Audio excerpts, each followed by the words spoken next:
so far as the chemistry and how are you communicating with your teammates?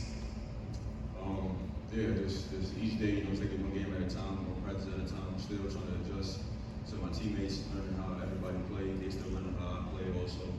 And just like I said, just taking one day at a time, just trying to figure it out, work on things that works during the game, during practice, and just taking one game at a time.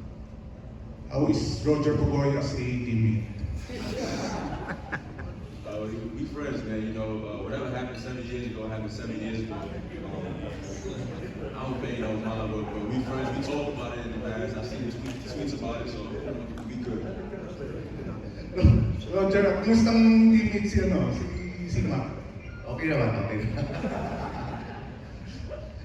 Roger, yun nga nung semifinals, ang ganda nung pinakita mo, especially victory, game winner.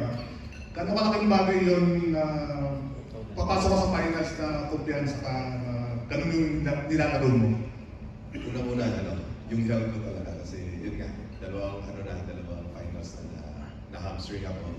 Basta alam ko naman sa sarili ko, 100% healthy ako, may tutulong ako sa team namin. And yun nga, maganda.